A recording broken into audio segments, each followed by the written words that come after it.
तो क्या Bharat cross border कार्रवाई एक बार फिर करेगा जैसे पहलगाम के बाद उसने किया था, या फिर इस बार उसका जो दायरा है वो लोकल क्रैकडाउन पर ही सिमट कर रह जाएगा जैसा कि पिछले 48 घंटों से चल रहा है?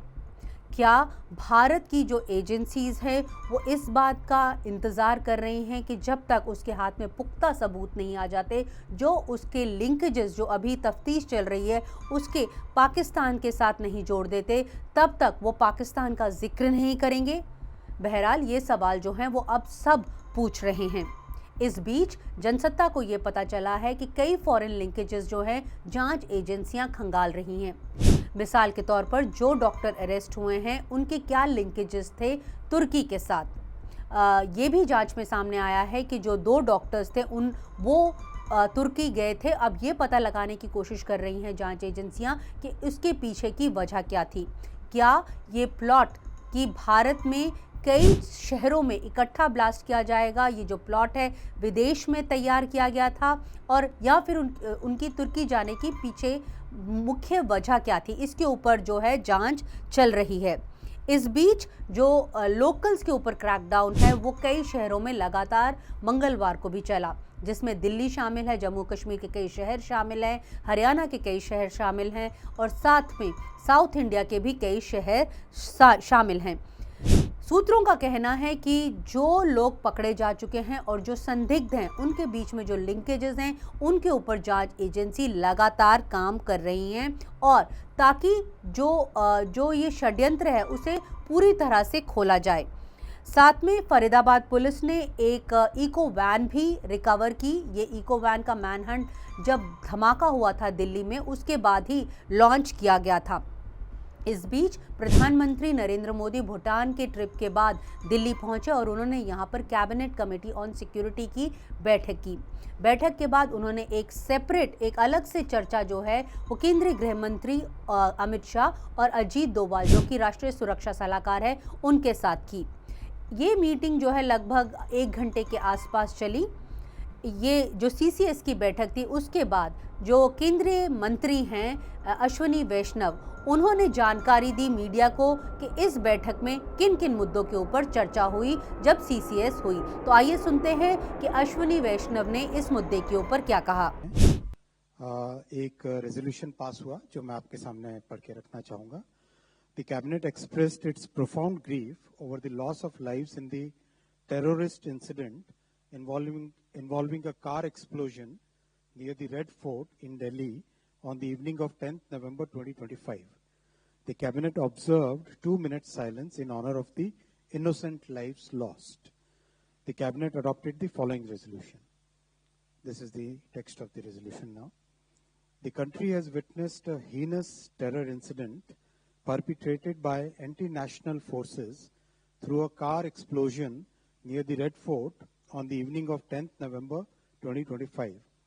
The explosion resulted in multiple fatalities and caused injuries to several others. The cabinet pays its solemn respects to the victims of this senseless act of violence and conveys its heartfelt condolences to the bereaved families. The cabinet prays for the speedy recovery of all those injured and appreciates the prompt efforts of the medical personnel and emergency responders who have been providing care and support to the victims. The cabinet unequivocally condemns this dastardly and cowardly act that has led to the loss of innocent lives. The cabinet reiterates India's unwavering commitment to a policy of zero tolerance towards terrorism in all its forms and manifestations.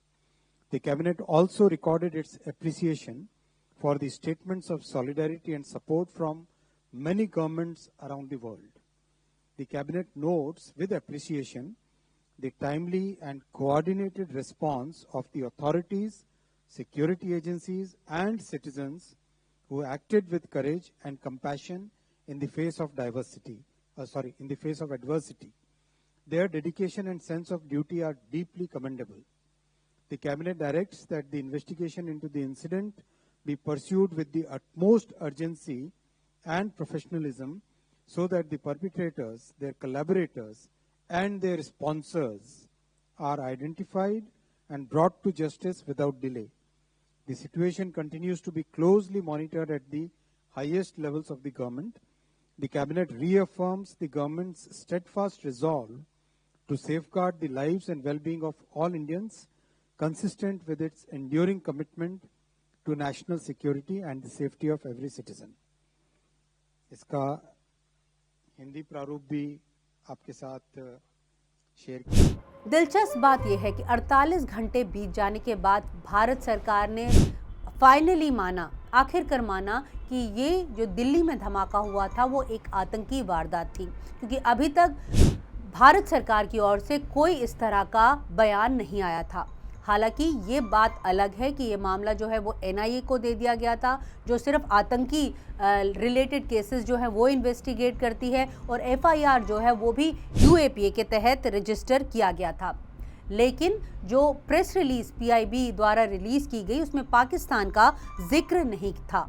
हालांकि इस press release में भारतीयों को reassure करने की बात की गई कि भारत जो है किसी भी तरह की आतंकवादी गतिविधि को चुप करके नहीं सहेगा और उसके ऊपर ठोस से ठोस कार्रवाई करेगा। लेकिन सवाल यहाँ पर ये पूछे जा रहे हैं कि क्या ये अकेला ब्लास्ट था या ये सिर्फ अकेला मॉड्यूल था जो ऑपरेट कर रहा था, जो एक्टिवेटेड था, या इस तरह के और भी मॉड्यूल्स हैं जिनके बारे में अभी पता नहीं चला है। जांच एजेंसियों का कहना है कि वो लगातार काम कर रही हैं ताकि मॉड्यूल की हर एक पहलू के बारे में वो जांच जो है वो कर सके और उसे जो है उसको बिल्कुल डिफ्यूज़ कर सकें, ऐसा जांच एजेंसियों का कहना है। लेकिन सवाल अब ये भी पूछे जा रहे हैं, क्योंकि भारत सरकार का एक बड़ा क्लेम था कि जो अलगाववाद है वो घाटी से ख़त्म हो गया है 2019 के बाद, लेकिन उसके बावजूद ये धमाका बताता है कि अलगाववाद उतनी ही ज़ोर से अपनी जड़ें जो है वो मजबूत खड़े किए हुए वहाँ पर खड़ा है। इनफैक्ट उसने अब अपना area of operation Jammu and Kashmir छोड़कर हिंटरलैंड में आ गया है। दिल्ली में धमाका जो है वो कर दिया है। तो क्या इसके पीछे वजह है, ये सवाल जो है अब पूछे जा रहे हैं।